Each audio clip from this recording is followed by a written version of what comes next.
La Jurisdicción Especial para la Paz actualizó la cifra de falsos positivos. La nueva, estábamos en 6.402, ya estamos en 7.837. Todo fue porque al final, si quieren, escuchemos la explicación del presidente de la JEP, de Alejandro Ramelli, y aquí vamos a entender por qué se actualiza esta cifra, por qué aumenta.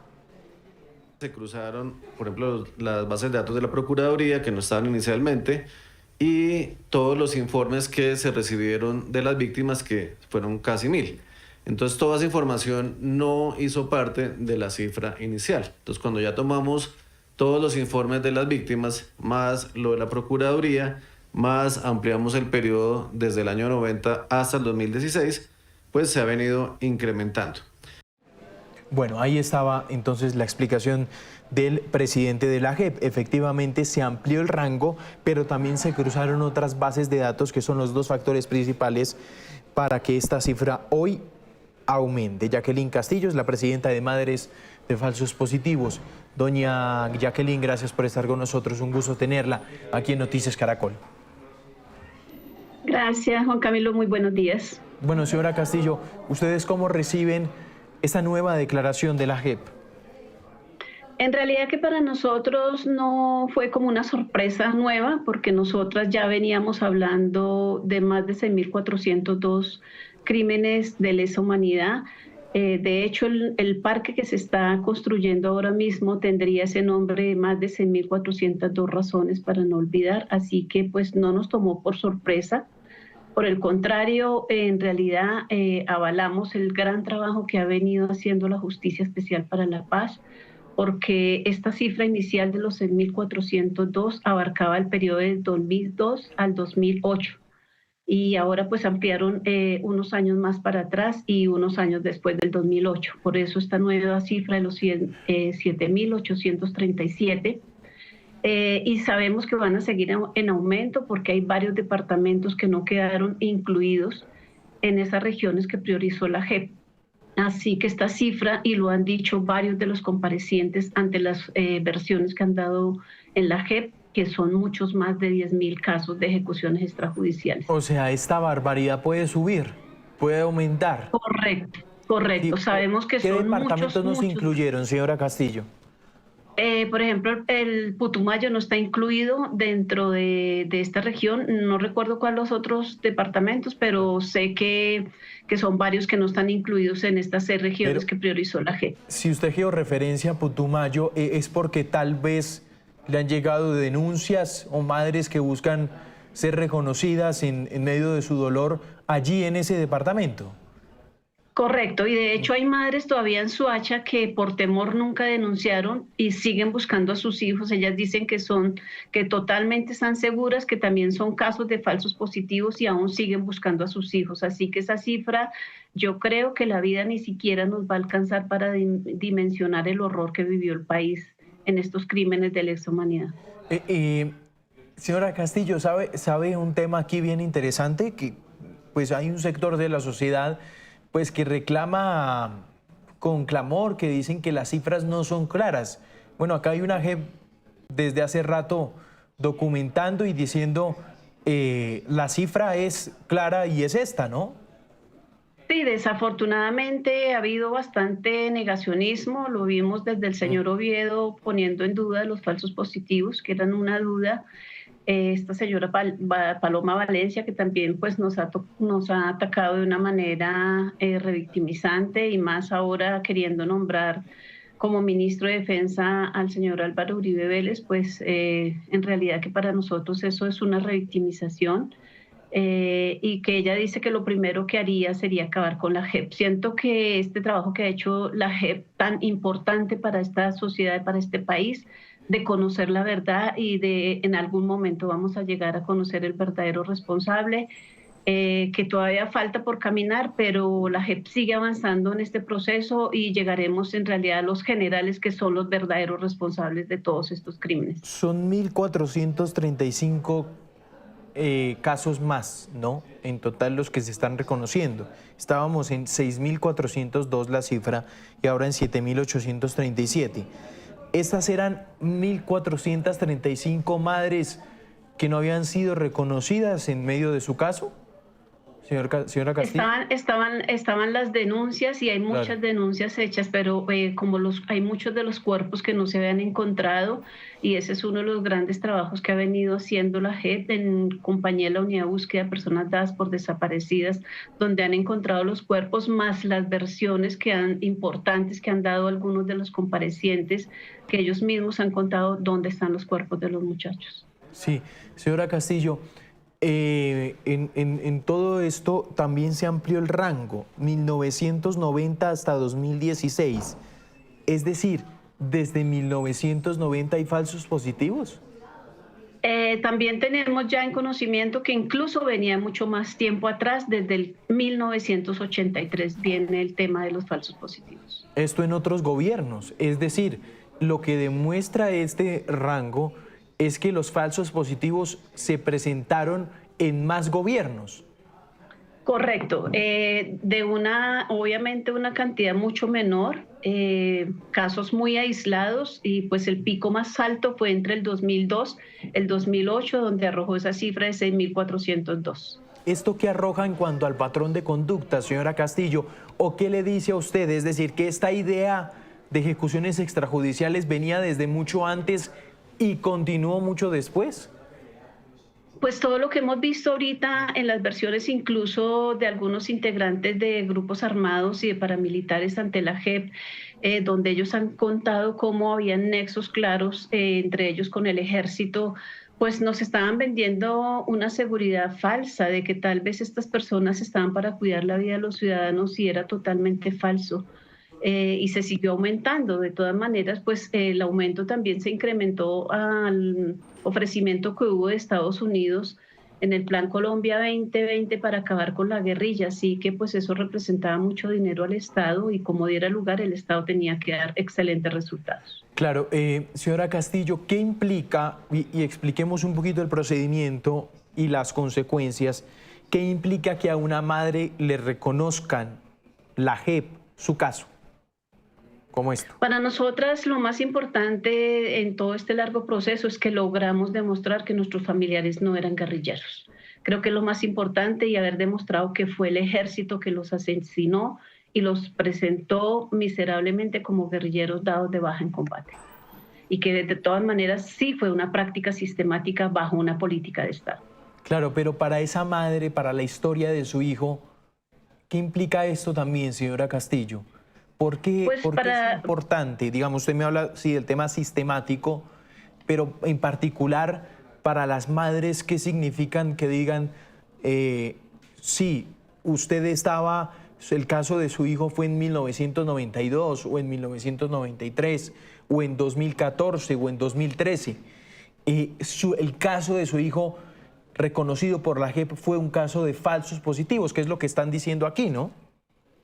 Pues para nosotros ha sido bastante significante que se den estos resultados, porque pues siempre nos trataron de locas, nos trataron de estar sacando dineros al Estado, y con esto se demuestra que teníamos la razón. Como hay ese lema, desde las madres de las Combreras, de las Cuchas tenían la razón, y de las madres de Soacha, las locas tenían la razón. Y creo que estas madres se cansaron de luchar donde nadie las escucharon, donde las trataban de locas, y como eran casos tan aislados, pues en este momento, cuando se vino ya en más cantidad las desapariciones de los jóvenes, pues para ellas yo creo que es de alguna manera gratitud en su lucha de que también tenían la razón. Claro. ¿Qué sigue ahora, señora Castillo, después de esta intervención que hizo el presidente de la JEP? ¿Qué sigue para ustedes? Además, primero es reconocer, y después en la JEP, ¿qué continúa allí con estos casos? Bueno, se siguen avanzando las investigaciones porque ellos iniciaron por mandos medios y mandos bajos, y en este momento están siguiendo avanzando a los altos mandos, así que todavía nos queda como un camino por recorrer, pero la idea es poder llegar a los verdaderos responsables. Sabemos que ante la Justicia Especial para la Paz, que se creó hace 10 años, desafortunadamente había quedado en firme que no iban a investigar ni expresidentes ni altos mandos, que por eso pues también se firmó en el mandato de Juan Manuel Santos este proceso de paz, que de alguna manera él, siendo ministro de Defensa en el 2008, tenía claridad de lo que el ejército estaba haciendo. Y pues su presidente Álvaro Uribe también tenía claridad de lo que el ejército venía haciendo. Ellos no pueden seguir diciendo que todo sucedía a sus espaldas y que ellos no sabían. Ellos tenían claridad sobre lo que el ejército hacía. Así que si aquí en Colombia no lograremos tener justicia, fuera del país, en alguna parte habrá justicia, pero llegaremos a los verdaderos responsables. Claro. Estos falsos positivos eran una orden ejecutada hasta ahora en lo que va a la investigación. ¿Desde dónde? ¿Desde qué parte del ejército? ¿Cuál es ese patrón que usted habla también de conducta, señora Castillo? Lo hemos escuchado ya en versiones de varios de los comparecientes ahí ante la JEP, donde ellos dicen que sí, esto venía ordenado de los altos mandos, que venía ordenado del señor Mario Montoya, que de hecho teníamos 28 y 29 audiencias con él y él pidió aplazarlas. Están nuevamente programadas ahorita para mayo.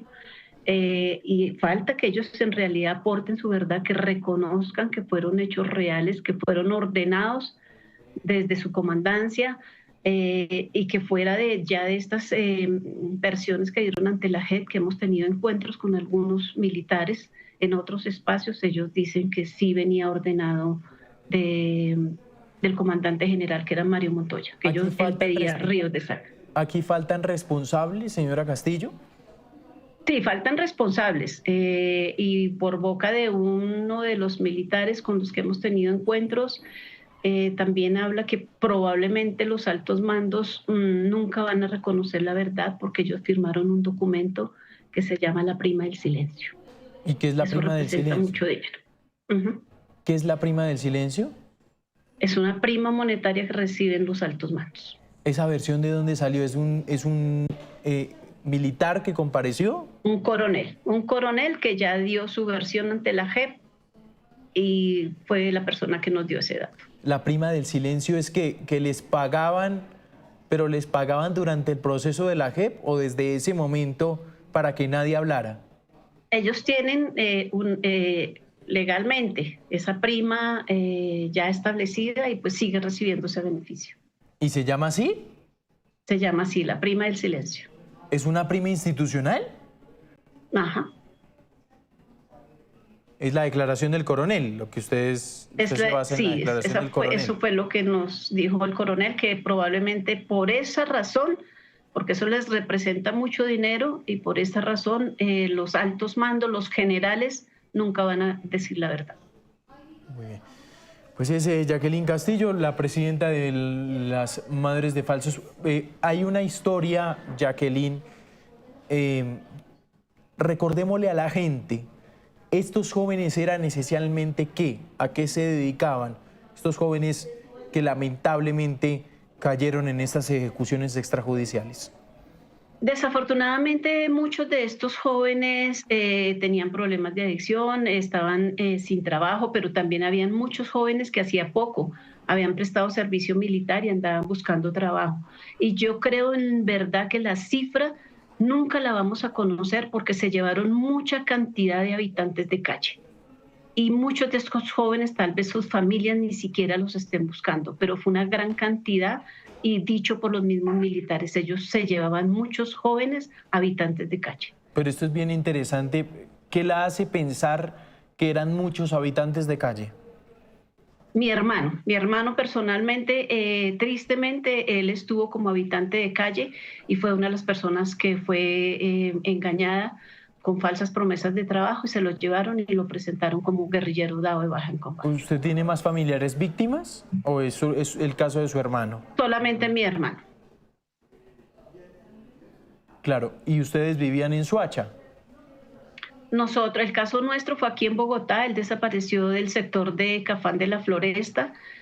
A pesar de su condición, él nunca se había apartado de los hermanos, porque ya no teníamos papá y mamá, pero siempre supimos del paradero y de toda su ubicación. Siempre tuvimos razón de él hasta el momento en que desapareció. ¿En qué De momento? allí ese sector incluso se lo habían llevado con otro joven que hacía 8 meses había terminado de prestar servicio militar y era un chico de Sierra Morena, un joven de 24 Sí. años. Sé que la historia es larga, señora Castillo, pero ¿cómo se da cuenta usted que su hermano pues fue ejecutado por militares extrajudicialmente? Porque ¿En qué momento? Porque cuando yo lo andaba buscando vi la noticia en televisión de las madres de Soacha. Nunca me imaginé que mi hermano haría parte de este horror, pero un día la investigadora que han puesto en el caso de la desaparición de él me dijo que buscara entre los que han encontrado en Ocaña, porque por la fecha en que él desapareció coincidía con lo que había pasado en Soacha y efectivamente cuando llego a Medicina Legal pedí que me dejaran ver los casos que habían encontrado en Ocaña. Había un listado de 11 cuerpos que no habían sido identificados, ya habían sacado los 19 jóvenes de Soacha y había uno que tenía una edad aproximada de 40 a 45 años, mi hermano tenía 42 años. Cuando me mostraron las fotos de CNN, efectivamente era Jaime y allí me dijeron, pero su hermano pertenecía a la guerrilla, pues yo muy extrañada les dije que no. Me dice, pero él figura aquí como guerrillero dado de baja en combate en Ocaña Norte de Santander, que de hecho sigue ahorita la incertidumbre porque por las condiciones en que entregaron a mi hermano en bolsas negras, totalmente desnudos, no tenían marca por ninguna parte, 7 de la noche, ni siquiera en un cementerio, estaban en una fosa común, en una finca, porque eran tantos los cuerpos que ya habían en los cementerios y en medicina legal que ya no daba abasto, empezaron a rentar terrenos en las fincas. Allí fue donde lo encontramos y en este momento, desde el año pasado, en julio, está en medicina legal, nuevamente en procedimiento para saber si realmente es Jaime o no, que ahora con más seguridad creo que no es Jaime, porque me dicen que él tiene un platino en un brazo y Jaime nunca tuvo ninguna cirugía. ¿Cómo así? ¿Cómo así? Uy, señora Castillo, esto es un giro en la historia. ¿Cómo así? Sí, de ¿Usted hecho, no ha en este podido- momento... Bueno, no lo afirmemos, pero todavía no sabe si encontró a su hermano. Todavía no sé qué, y estoy segura que no va a ser él, porque en este momento el nuevo resultado que me dan me dice que tiene un platino en el brazo izquierdo y él no tenía ninguna cirugía, él no tenía Es decir, le platino. dieron un cuerpo que no era. Probablemente porque, como te dije, las condiciones en que Claro. están en esa fosa común desnudos, sacaron hasta el último cuerpo y hasta el último cuerpo fue que yo traje, sin tener Qué plena horror. seguridad de que fuera él. Pues señora Castillo, nos solidarizamos por supuesto con las madres víctimas de los falsos positivos y le agradecemos a usted, muy amable. Gracias por esta entrevista y por permitirnos profundizar mucho más en esta cifra. Nos gusta es ir a las historias, más que Muchas a los gracias a títulos. ustedes por De verdad, ayudarnos gracias. a visibilizar. Gracias.